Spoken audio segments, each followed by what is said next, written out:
Estás escuchando Voces del Desarrollo, divagando desde el sur. En cada episodio estaremos abordando temas de interés a nivel nacional e internacional.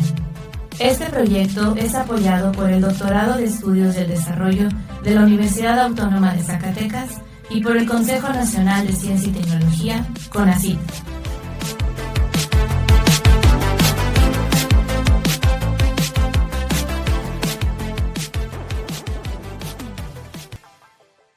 Hola, ¿qué tal? Bienvenidas, bienvenidos. Esta es una sesión en la que vamos a hablar del tema México y Ecuador, neoliberalismo y crisis. El objetivo de este podcast es hablar de las realidades enmarcadas en cuestiones estructurales y coyunturales bajo el modelo neoliberal en el caso de México y Ecuador. Esto dentro de un panorama de crisis económica y social que estamos viviendo a nivel regional y mundial. La propuesta de esta sesión parte de una necesidad urgente, que es comprender cómo el modelo neoliberal ha configurado las economías y sociedades de México y Ecuador en las últimas décadas. Ambas naciones, aunque con contextos distintos, han adoptado estrategias neoliberales impulsadas por organismos financieros internacionales desde los años 80 y 90, marcadas por la apertura comercial, la reducción del papel del Estado y la privatización de sectores estratégicos. Por lo cual vamos a empezar a presentarnos. Les presento a María Fernanda Andrade, psicóloga, investigadora en temas de salud, educación, exservidora del gobierno de Ecuador, miembro de organizaciones sociales, especialización en derechos humanos, memorias y resistencias. Y yo, su servidora, Adriana López Escobedo, licenciada en Economía y maestra en Economía Regional y Sectorial, con más de 8 años de experiencia en investigación en indicadores económicos y sociales. Especialista en temas de análisis de tipo de cambio, inflación, estructuralismo, desigualdad, crecimiento, desarrollo económico y educación. Por lo cual iniciaremos con el análisis partiendo de definir el neoliberalismo. Nosotros y muchos otros teóricos han definido al neoliberalismo como una doctrina económica, política e ideológica que promueve la reducción del papel del Estado en la economía, por lo cual defiende el libre mercado. Y esto va a través de un mecanismo para asignar mayormente los recursos y buscar un equilibrio a través del libre mercado y la eficiencia de los mercados. Generar un crecimiento y garantizar el bienestar también es una de las bases.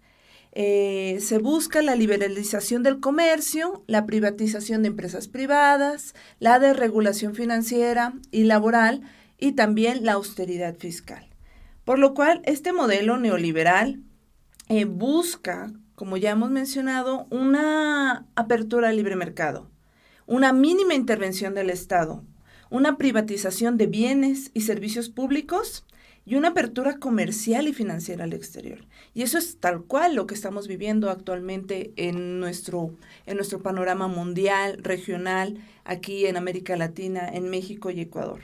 Podríamos hablar de muchas características del modelo neoliberal, pero tal cual esas son las principales. Y esto se enmarca dentro de un contexto histórico de que podríamos decir dos cuestiones principales. Desde la implementación del sistema de Bretton Woods en 1944, después de la Segunda Guerra Mundial, y en el Consenso de Washington, que fue el conjunto de recomendaciones de política económica formuladas en los años 80 por instituciones financieras y con el gobierno estadounidense, ¿vale? Entonces, con el fin de aplicar estas recomendaciones de política económica en países en desarrollo, especialmente en América Latina, con el fin de resolver lo que se le llamó o mitigar los efectos de la crisis de la deuda, ¿sí? Entonces, tal cual, ese es el inicio del modelo neoliberal en nuestros días. Pero existe la perspectiva crítica. Así es, desde una perspectiva crítica del desarrollo, el modelo neoliberal no solamente es el conjunto de políticas económicas, sino una forma de reestructurar el poder económico y social que beneficia principalmente al capital transnacional y a las élites económicas, a costa pues de la precarización del trabajo, como sabemos, sobre todo de las periferias, ¿no? La precarización del trabajo, la desprotección social, la concentración de la riqueza y el debilitamiento de la soberanía nacional. Según el autor, el pensador Raúl Delgado Weiss, el neoliberalismo es una etapa final del capitalismo en la cual la acumulación de riqueza opera a niveles exorbitantes, favoreciendo a pocos, mientras que la población y el ejército de reserva laboral se desborda, es decir, crece, ¿no? Para el doctor Delgado Weiss, el neoliberalismo es omnipresente a través de un conjunto de megafusiones y alianzas estratégicas. El modelo neoliberal es una contradicción por cuanto no comprueba su capacidad de desarrollo como tal, tomándolo como un modelo de desarrollo, ¿no? Si habláramos de eso, no comprueba que en realidad es capaz de desarrollar una nación, una región como tal. En países, sobre todo, donde hay permanentemente esta lucha por intentar construir vías de desarrollo, ¿no? Que superen la pobreza, la marginalidad global y a la que la hegemonía imperialista lo somete. Sin embargo, un pensamiento profundo del pensador ecuatoriano-mexicano Bolívar Echeverría hace relucir también otra contradicción del capitalismo en la modernidad que tiene que ver con la explotación de los recursos naturales en oposición al interés humano por reproducirse y sobrevivir. Pues el capitalismo, y esto es algo muy interesante, es un pensamiento muy interesante, el capitalismo destruye al sujeto y a su entorno natural donde se afirma a sí mismo. Sí, por lo cual, a través de lo que nosotros estamos desarrollando aquí en el doctorado y en el cuestionamiento, en la lectura y en los aportes críticos del desarrollo, podemos decir que la implementación de un modelo neoliberal en las bases normales, liberales, supone una apertura a los mercados con el fin de aumentar las ganancias en los capitales privados, con una mínima intervención del Estado y buscando que a través sí se dé un bienestar. Pero en la visión crítica se supone que el modelo que actualmente está en América Latina, en México, no está llegando a estos fines. Se genera un proceso de dependencia, depredación y sin lugar a dudas una apropiación de los recursos de estas naciones, tanto recursos humanos como naturales. Por lo cual vamos a iniciar a hablar un poco del contexto tanto de Ecuador como de México. Vamos también a hablar la definición de recesión y crisis y vamos a suponer, ¿México y Ecuador se encuentran en recesión o crisis? Así es, Adri, creo que es importante hablar de esto porque mucho se habla de la crisis civilizatoria también y entonces estos países en qué momento están dentro de esta crisis neoliberal civilizatoria, ¿no? Sobre todo Ecuador, es importante hablar de Ecuador porque en estos últimos años ha sido imparable el número de noticias en las que se transparenta una crisis evidentemente social, al menos de eso. Entonces, a partir de los conceptos sería importante configurar y definir, como tú dices, ¿no? Si es que se trata de esto, intentar comprobar a través del análisis. El modelo neoliberal en el Ecuador, les cuento que se consolidó en la década de 1990, aunque sus bases comenzaron a sentarse desde los años 80 como respuesta a la crisis de la deuda externa y bajo la presión de organismos multilaterales como el FMI y el Banco Mundial. Hay que recordar que en Ecuador en 1970 se dio la década del boom petrolero y esto daba el inicio a un supuesto estado de bienestar, de progreso, de desarrollo. Fue la década del desarrollismo en Ecuador, ¿no? Donde evidentemente los capitales extranjeros que eran dueños de las explotadoras de petróleo, pues se hicieron del negocio del petróleo en Ecuador y lo que sabemos todos empezó a suceder la crisis de la deuda, ¿no? Entonces, en Ecuador, como sabemos, ha estado formado por un poder empresarial agroexportador tradicionalmente. Este poder se ha enlazado con los capitales globales para fortalecer el sector económico al que pertenece en desmedro de un interés de la nación. Se dice mucho que Ecuador es como una hacienda de los agroexportadores, ¿no? La inversión extranjera directa actúa en los países periféricos como una fuerza motora de empuje de desarrollo, cuando en realidad es extractora de excedentes y actúa de manera abstracta, aparentemente autónoma, junto al capital ficticio. Se sobrepasa la lógica de pugnas interburguesas en el país, en Ecuador, para producir un entreguismo a las empresas provenidas de la hegemonía mundial.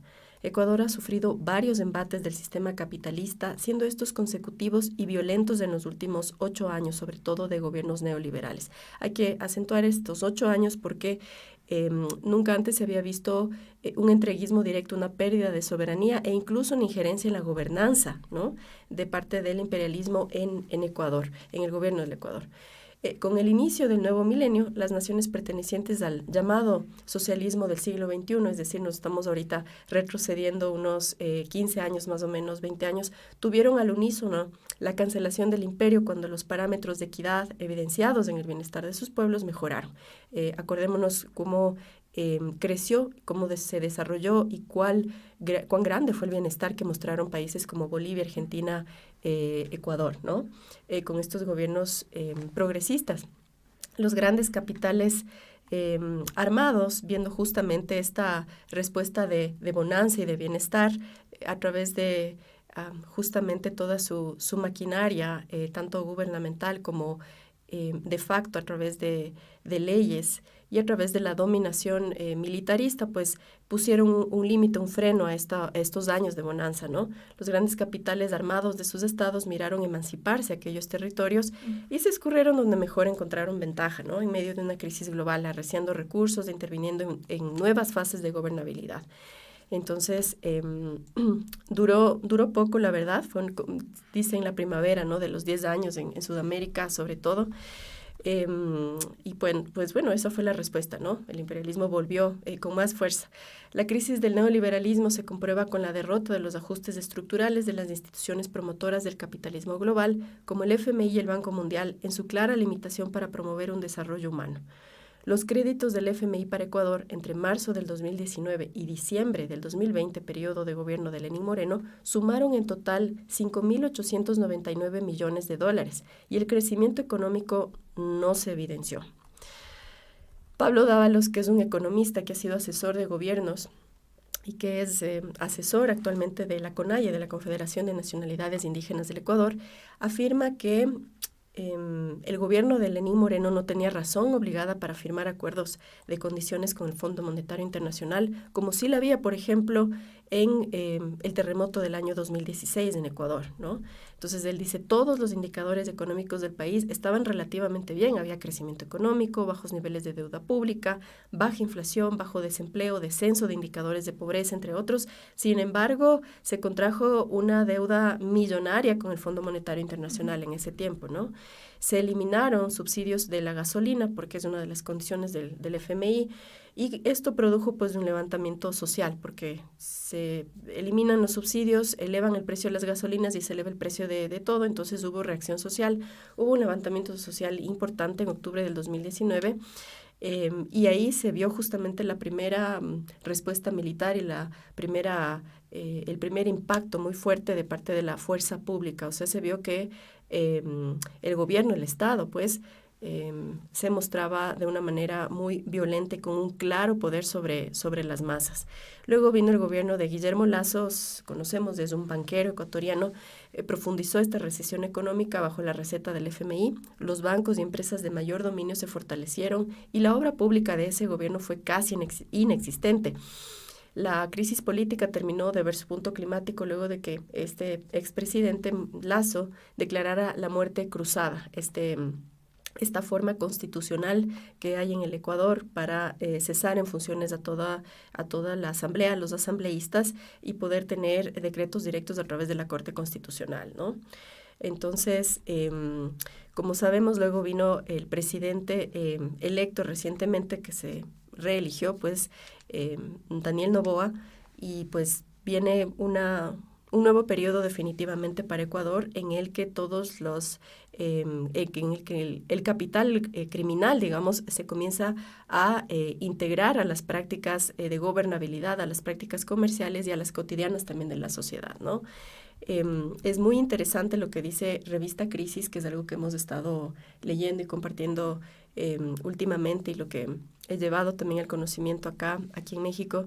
Revista Crisis dice: al cierre de la primera mitad del 2024 nos encontramos en un nuevo ciclo de reprimarización de la economía, siendo Ecuador el primer exportador de banano, metales y cocaína de la región. Hay que hablar de esto, ¿no? Desde el Plan Colombia, Ecuador se vuelve un punto estratégico de exportación de cocaína, porque ya no solo es un paso, como lo era hasta hace 20 años, sino ya un asentamiento donde se comienzan a hacer las operaciones logísticas para el envío a toda Latinoamérica, ¿no? Entonces, Revista Crisis, que es una de las revistas más importantes, críticas e independientes del Ecuador, dice: la burguesía logró un triunfo momentáneo con el aumento de precio de la gasolina, precisamente a 2 años del paro popular plurinacional de junio del 2022. La implementación de la doctrina del shock con la declaratoria del CAI, conflicto armado interno, sirvió de excusa para esta medida y el aumento del IVA al 15%. Es decir, es importante ver también cómo el Estado va reconfigurándose, va cambiando en Ecuador y empiezan a haber situaciones conflictivas inéditas en el país, en las que se ve mucha violencia, mucha delincuencia y pues como nos dicen aquí se declara, ¿no?, este conflicto armado interno, y con esto, esta es la excusa también para no solo nuevas medidas económicas de emergencia, ¿no?, sino también para la intervención directa de las Fuerzas Armadas en contra de personas inocentes y también de luchadores sociales, ¿no? Entonces, Revista Crisis dice: la profundización del neoliberalismo y el narcoestado configuran a la perfección el campo del autoritarismo ejercido a su máxima expresión como un estado de excepción permanente, modificaciones en el derecho, en la producción y en los aparatos ideológicos de los estados, que son los sentidos. Conjuntamente con el anuncio del aumento de precios de las gasolinas Extra y Ecopaís, el gobierno anunció también que Ecuador dejaría de refinar petróleo paulatinamente para volver a ser un país productor que importa derivados, beneficiando a las élites vinculadas a la importación de hidrocarburos. Esta medida coincide también con el anuncio de la importación de barcazas generadoras de energía eléctrica a base de quema de combustible, un sistema arcaico y ciertamente obsoleto de generación de electricidad, ¿no? Entonces, nos enfrentamos a una regresión tecnológica, ecológica y económica sin precedentes. Ecuador ha vuelto a los años 80 y 90 del siglo pasado. Mientras tanto, la reprimarización de la economía toma formas relevantes en cuanto a la institucionalización del narcoestado. Esto es algo muy importante de contar, ¿no? El pasado 5 de julio se dio la incautación más grande del 2024, donde se encontraron 6 toneladas de cocaína en cajas de banano lista para su exportación. En lo que va del año se han incautado al menos 150 toneladas de oro blanco, mismo que inunda los mercados de Europa y Estados Unidos. Esa es la realidad de cómo está el país ahora, y sería importante también ver los efectos de cómo se está configurando el Estado, y vamos a hablar en un momento de eso. Es muy importante lo que mencionas de cómo, como mencionas de esta revista Crisis, la reprimarización, y es un punto lo que vamos a hablar de las cuestiones de cómo los modelos neoliberales suprimen, hacen dependentistas a las economías latinoamericanas para simplemente extraer sus recursos. En este caso, Ecuador, una reprimarización, que recordemos o hablemos y definamos que una reprimarización significa que la economía se orienta hacia el sector primario. El primario son los agros, explotación rudimentaria de minerales, etcétera.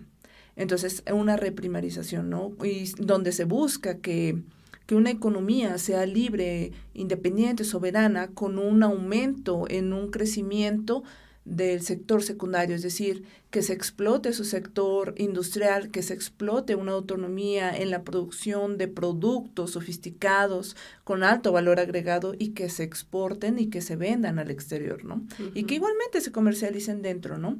Entonces, es una característica muy puntual. Y también una que mencionas es cómo se va dando esta degradación social. Inicia el proceso de la violencia, y algo que también creo que es necesario partir es el cambio ideológico, ¿no? Así que Ecuador pasó de un modelo con tintes de izquierda hacia un modelo actualmente con Noboa, con un modelo ya de derecha uh-huh. completamente, y con una relación muy estrecha con Estados Unidos en la actualidad, ¿no?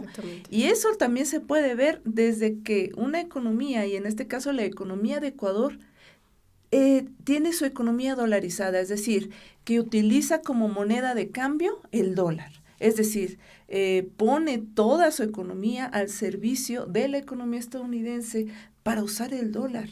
Y eso lo hace completamente frágil. Da más fragilidad que otras economías que tengan una moneda propia. Eso es imprescindible, ¿no? Sí. Y en las cuestiones, por ejemplo, que tú mencionas de la utilización y que ya se busca que se generen otros productos derivados del petróleo, pues sería lo mejor, ¿no?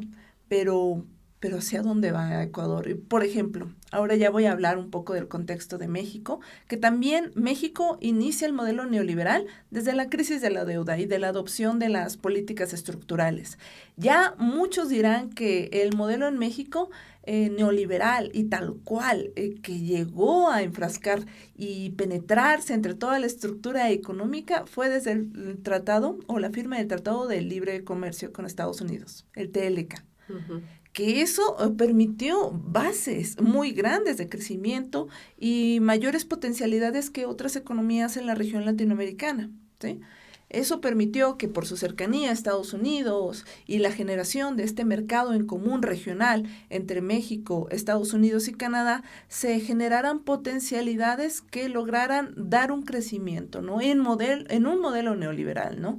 Antes del modelo neoliberal también existía el modelo de importación por sustitución de importaciones, es decir, que se buscaba que México fuera autónomo, producir lo que se necesitaba para no depender del exterior. Pero lamentablemente en México pues sucedió que este modelo todavía tenía dependencia tanto tecnológica como de inversiones. Eso ha sido de las grandes disyuntivas que ha tenido en México y que tiene la mayoría de economías en nuestra región de Latinoamérica, que se necesita inversiones o financiamiento del extranjero.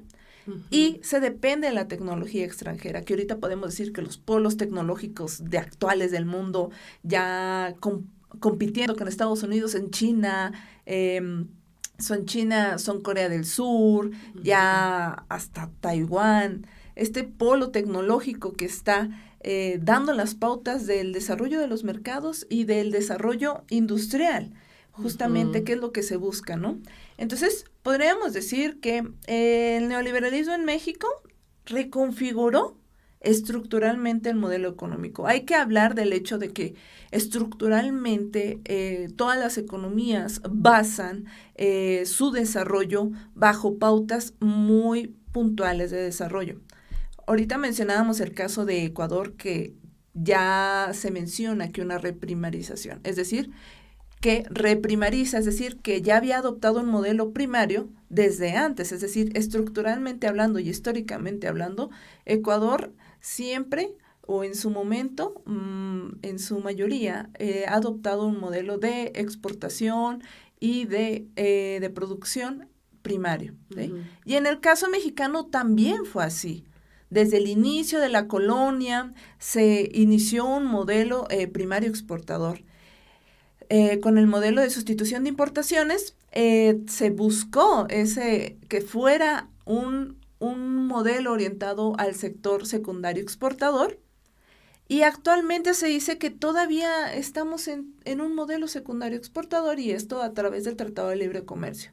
Pero muchos críticos como Delgado Wise, Humberto Márquez, dicen que nos encontramos en un modelo ya todavía primarizado. ¿Por qué? Porque las exportaciones que se generan a través de las grandes cadenas de valor y las industrias que se encuentran aquí en México, que son la mayoría maquilas y ensambladoras, solamente generan bajos encadenamientos productivos en México. Las ganancias generadas aquí, bajo la explotación del trabajador y de los recursos, se van hacia el extranjero.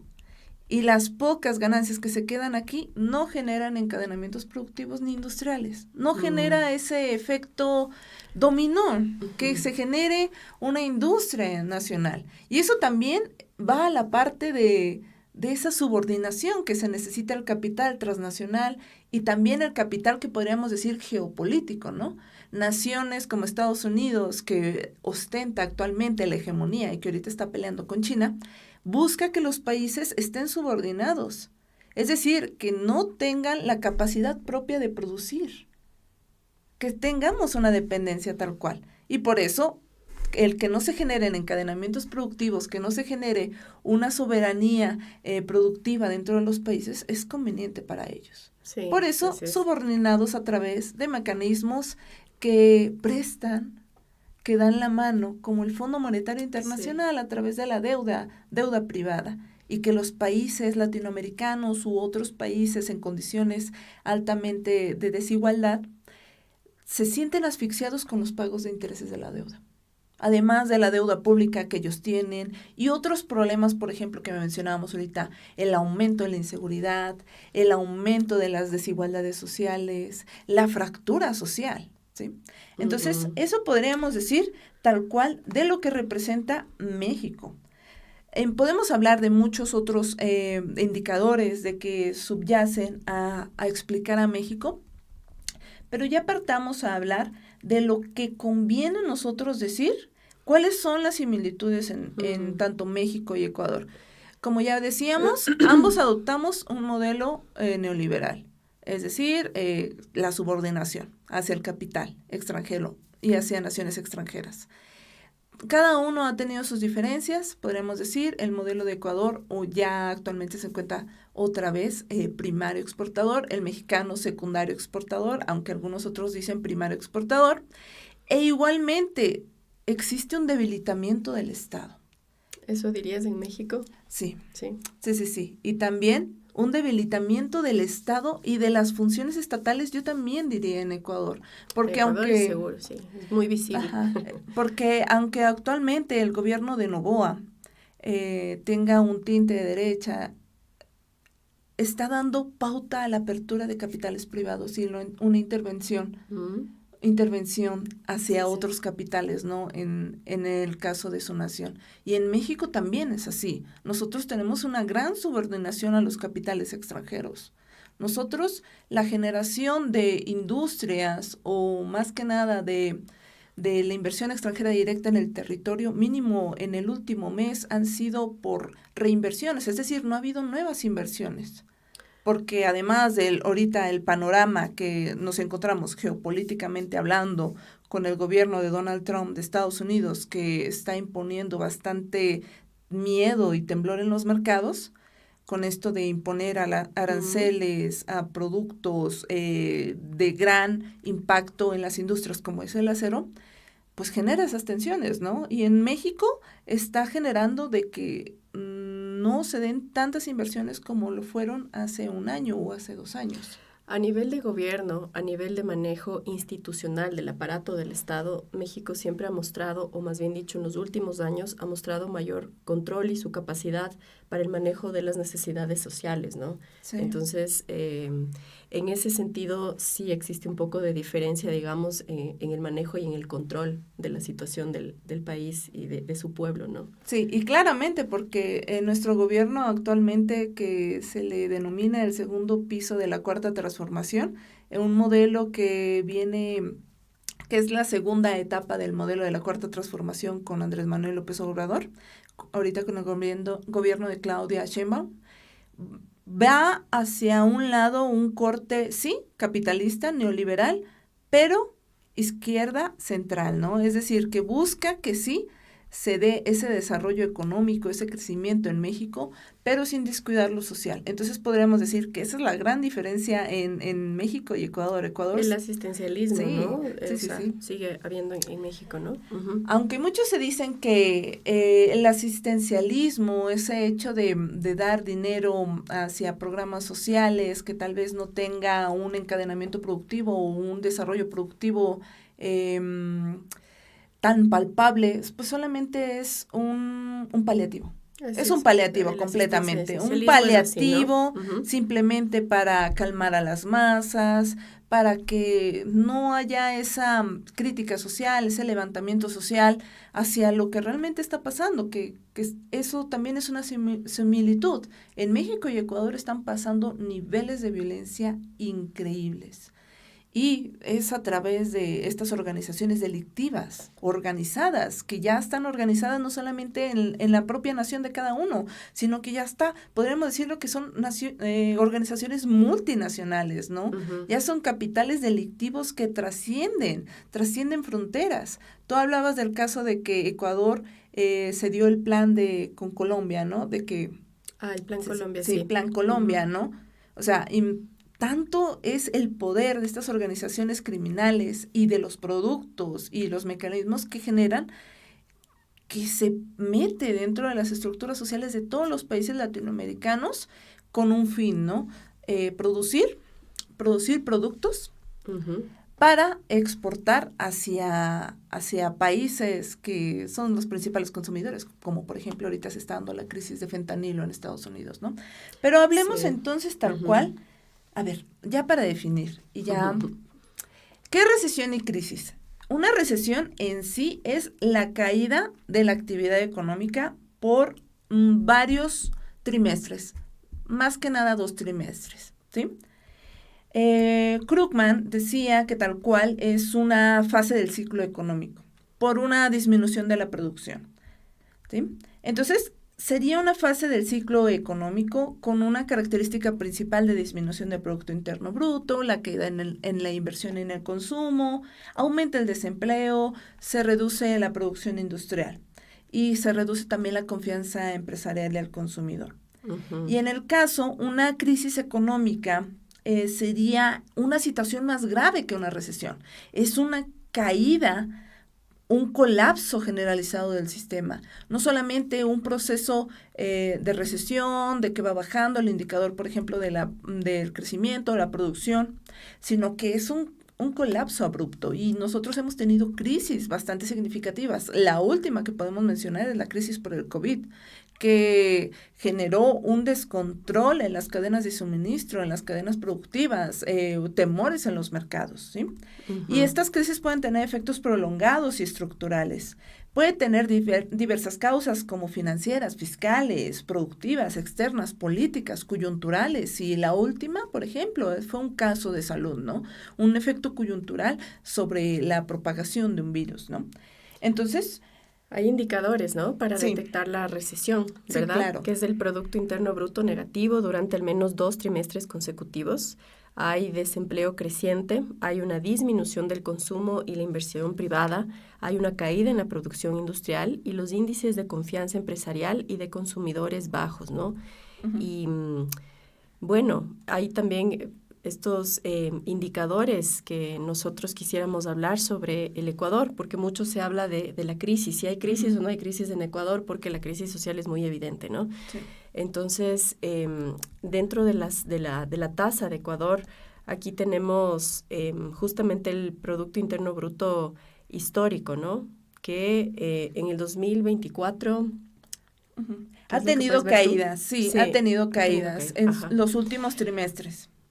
Entonces, eso podríamos decir que aunque ha tenido caídas en el Producto Interno Bruto, a comparación, por ejemplo, del año anterior, del 2023, porque tenemos datos del 2024, podríamos decir que no ha sido una caída abrupta, ha sido una caída paulatina del Producto Interno Bruto, ¿sí? Actualmente el Banco de Ecuador menciona que están en una recesión técnica de crecimiento, ¿sí? La mayoría de economistas menciona que podemos decir una recesión con la caída del Producto Interno Bruto, pero se tienen que ver aún otros indicadores, ¿no? Como por ejemplo, tenemos el colapso del sistema bancario, no hemos tenido un colapso, después de la década de los 90 no ha vuelto este colapso, ¿no? Sí. Otros indicadores serían los problemas de deuda pública o impagos del aumento de la deuda pública histórica, ¿no? Entonces, actualmente tenemos en el Ecuador que hay 82.940 millones de dólares en noviembre del 2024, ¿no? El crecimiento interanual es del 8.8%, la deuda externa de 48.360 millones de dólares y la interna de 34.580 millones de dólares. Este dato tendríamos, ¿no? Uh-huh. Sí. Mucho se menciona que para que una economía se encuentre en una crisis, la deuda pública tiene que sobrepasar el 60% de su Producto Interno Bruto. Okay. También otro indicador es una inflación descontrolada, una hiperinflación o algo que se refiere a la deflación, que es una inflación alta y una caída en la producción, que esto se dio en algunos países en la actualidad. En este caso, lo podríamos decir que no. En Ecuador no se encuentra una inflación y eso podríamos referirnos de que tiene este apoyo por la dolarización y por el aumento en la deuda, porque también la deuda hace que se permee o que se combata un poco la inflación. Entonces, también la fuga de capitales, que aunque sí ha habido fuga de capitales por el hecho del aumento en la violencia, actualmente se encuentra en proceso, ¿no? Porque podríamos decir que es ahora el inicio o en los últimos tiempos o mínimo el último año que ha aumentado la violencia en Ecuador, ¿verdad? Sí, y también la crisis de balanza de pagos o tipos de cambio, la balanza de pago histórico, ¿no? Sí. Tampoco muestra ninguna novedad sobresaliente, ¿no? Sí. Entonces, bueno, se podría decir que en general los indicadores de crisis no muestran que en este momento haya una crisis técnicamente hablando. Estamos hablando de recesión y según Pedro Páez, que es economista que fue parte de los de gobierno, sobre todo el de Rafael Correa, habla de una depresión también, ¿no? Pero que técnicamente no llega a ser una crisis económica. Lo importante ahorita también es entender lo que estamos analizando dentro de este contexto de lo que es una crisis civilizatoria, ¿no? Hay que recordar que es la crisis civilizatoria del sistema capitalista, se refiere a la idea de que el sistema capitalista, con su modelo de producción y consumo insostenible, amenaza la vida en el planeta y la propia civilización. Este término sugiere que la crisis no es solamente económica, sino que afecta todos los aspectos de la vida, incluyendo la cultura, el medio ambiente y la salud. Dentro de la salud nunca hay que olvidar la salud mental o el malestar y bienestar psicológicos, ¿no? La crisis civilizatoria se relaciona con el cambio climático, la pérdida de la biodiversidad y otros problemas ambientales que amenazan la supervivencia de la vida en el planeta. Algunos autores en la crisis, sobre la crisis civilizatoria, lo ven como un fin de un ciclo histórico, la crisis del patrón civilizatorio de la modernidad occidental capitalista. En Ecuador se ha dejado perder las vidas consideradas menos valiosas. Esto es parte de una crisis civilizatoria que utiliza como forma de política la necropolítica, ¿no? Se deja perder la vida de personas consideradas menos valiosas, como son las personas privadas de libertad, que estamos viendo, hay una estadística que en realidad no es obviamente la oficial del gobierno. En 3 años fallecieron más de 600 personas en cárceles ecuatorianas por peleas entre bandas criminales armadas, composiciones de bienes y lógicas territoriales intra y extra carcelarias. Hay una limpieza poblacional que a todas luces es un acto de gestión de muerte, de necropolítica. Ecuador sumó, por ejemplo, 2.361 muertes violentas en el primer trimestre del año 2025, de este año, ¿no? Un 65% más de los homicidios registrados en el mismo periodo del año pasado, del 2024. Según el Observatorio Ecuatoriano del Crimen Organizado, desde el 2019 hasta el 2023 ha habido 17.882 homicidios intencionales y solamente en el año 2023 hubo 21 muertes al día, según PADFE en el 2023, ¿no? Con el aumento de pobreza y la violencia creciente en el territorio ecuatoriano, se ha producido una serie de problemáticas sociales como el aumento escandaloso del 640% de muertes por homicidio a niños, niñas y adolescentes en un periodo de 4 años según la UNICEF. Entonces, bueno, todos estos son indicadores de cómo se prescinde de la vida del ser humano, del cuerpo, ¿no es cierto? Ya no es solamente de la mente, de la gente que tiene capacidad de poder crear nuevos recursos para el capital, como son las ideas de innovación. Ya no es eso, es la vida yéndose contra el cuerpo de los seres humanos, que es parte de esta crisis civilizatoria, ¿no? Entonces podríamos mencionar que en Ecuador y en México nos encontramos en un periodo de crisis. Pero no solamente que refiramos a lo que dicen los economistas como crisis económica, sino una crisis social, una crisis de violencia, que en términos económicos sí nos encontramos en una recesión por bajos crecimientos o de crecimiento económico, pero los indicadores mencionan que, sin lugar a dudas, el hecho de que la violencia esté aumentando en ambos países, que se permee tanto la cantidad de muertes, se mercantilice la muerte, que se utilice como una forma completamente de subordinación y control de masas, la generación de un desquebramiento social. Las bases de la sociedad, de la familia en ambos países se resquebrejan, se genera una verdadera situación de riesgo, tanto en el mismo modelo actualmente neoliberal que nos encontramos en el hecho de una individualización del individuo, de dejar de ver lo comunal, de ver simplemente por lo que pasa con nosotros mismos y solamente buscar el placer inmediato, pues genera esas crisis que también subyacen a los elementos particulares y estructurales de cada economía. Este tipo de crisis sociales, este tipo de crisis, de violencia, simplemente es el resultado final de problemas estructurales que venimos cargando desde un inicio las economías latinoamericanas y en este caso México y Ecuador. Entonces, no es por más decir que tal cual la pobreza, la desigualdad social, la marginación social va en aumento en ambos países, existe muy poca desesperanza, da efectos a la salud mental, ¿no es así? Por supuesto, me parece que es importante hablar de justamente la estructura, cómo provoca efectos en la salud de las personas, ¿no? Pero hay que decir que la pobreza, por ejemplo, en el año 2024 en Ecuador, llegó a estar en uno de los índices más altos de toda la historia republicana, ¿no? La pobreza por ingresos, que significa en Ecuador un ingreso menor a $94 mensuales per cápita, es del 28%, es decir, 5.2 millones de personas sufren de pobreza y pobreza extrema es del 12.7 según el INEC de Ecuador. El Banco Mundial ha puesto en cuestión esa cifra rectificando que la pobreza en realidad es mayor y que es de un 32%, ¿no?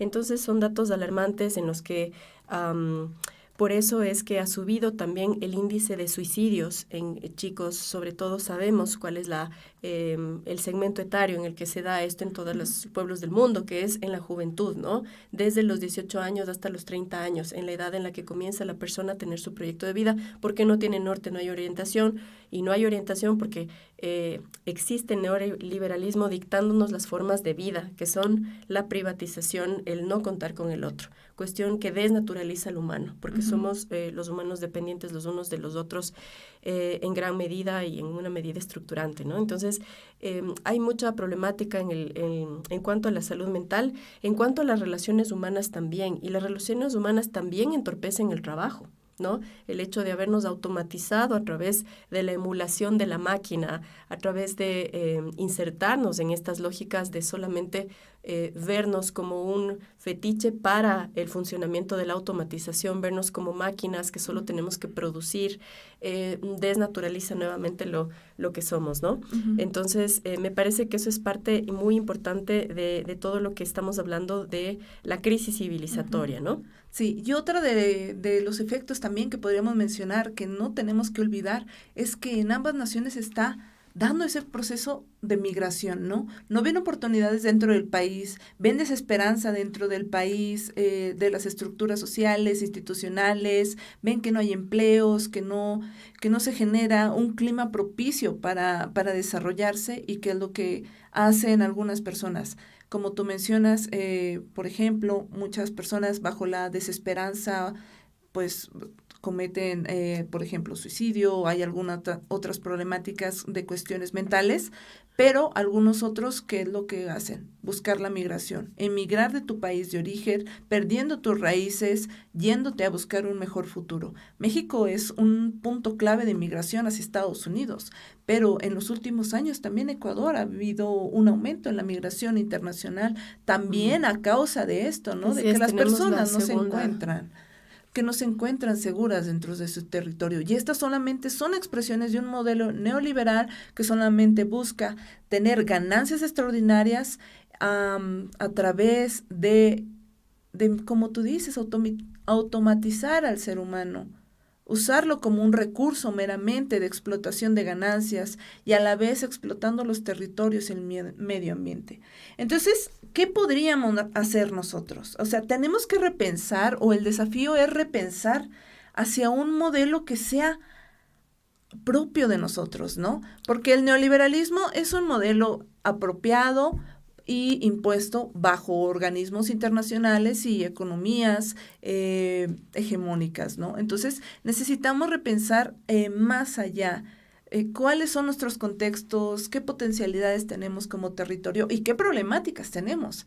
Eso es lo que tenemos que repensar y ver también nuestro grado de autonomía y ver hacia dónde podemos transitar, si generar modelos también regionales de América Latina, que busquemos generar un bloque de crecimiento regional, o que veamos más allá de pensar en este modelo de generar ganancias, sino el vivir bien y el bienestar de la sociedad. La verdad es que, bueno, nosotros al ser un país que estamos en la periferia, que somos solamente fuente de recursos de los centros, del centro global, pues tenemos que entender, crear conciencia, necesitamos la conciencia social, ¿no es cierto? Necesitamos entender que hay lucha de clases y que se necesita generar esta sensibilidad para entender que somos la clase desposeída dentro de este globo, dentro de lo global, ¿no? Entonces, a partir de eso pueden surgir muchos cambios. Hacernos creer como el neoliberalismo, como el capitalismo a través de la modernidad nos hace pensar que podemos ser parte o que somos parte de una esfera en la que podemos alcanzar todo es una ficción. Entonces, tener en cuenta que somos países despojados y tener eso en común, tener en cuenta eso para hacer agendas y programas interregionales es realmente la apuesta muy grande. Pero para eso se necesita construir siempre desde abajo, como los zapatistas también dicen, ¿no? Siempre desde abajo, desde el poder popular, tener este impacto desde el centro hasta arriba, ¿no? Desde el centro de nuestras poblaciones hacia arriba y poder llegar justamente con propuestas de gobierno a través del Estado definitivamente en las que exista pues el principio de igualdad, de distribución y de desestructuramiento definitivo de todo lo que está anclado al capitalismo, es decir, la destrucción total del neoliberalismo. Entonces, creo que el norte es precisamente eso, tenemos mucha, digamos, tenemos utopías y esto se lo hace día a día. Tenemos trincheras dentro de la labor social, del activismo, de la militancia y nosotros y nosotras como estudiantes, como investigadores, tenemos justamente este nicho, el más importante, que es el de dar voz de la realidad, de lo desposeído, de la desposesión, de los recursos nuestros que nos pertenecen, de la pérdida de soberanía. Tenemos que hacer investigaciones serias a nivel crítico para poder mostrar al mundo lo que está pasando y poder proponer realmente formas de salir adelante, ¿no? Sí, justamente. Entonces, tenemos que repensar más allá de los lineamientos impuestos hacia una visión crítica, hacia una visión comunal, una visión participativa de una generación de particularidades de modelos que sean en pro al cuidado de lo social, al cuidado del medio ambiente, al cuidado de nuestra soberanía y de nuestros territorios, buscando que sí exista un crecimiento, porque vamos a seguir dentro de lógicas capitalistas y cadenas productivas globales de valor, pero que sea más equitativo para nuestros territorios, bajo esta esfera de, que podríamos decir, dependencia, ¿no? Lograr una soberanía o lograr mayores índices de soberanía bajo este modelo impuesto. Entonces, les agradecemos muchísimo a ustedes por escucharnos, por ser partícipes de esta comunicación, este conversatorio. Y pues bueno, esperamos que haya sido también de claridad, que hayamos podido despejar las dudas sobre el neoliberalismo, cuál es la relación, el impacto del neoliberalismo en nuestros países, por qué no aceptarlo y pues poder también continuar con la oportunidad de este diálogo para generar nuevas dudas también y propuestas. Muchas gracias por su atención. Muchísimas gracias.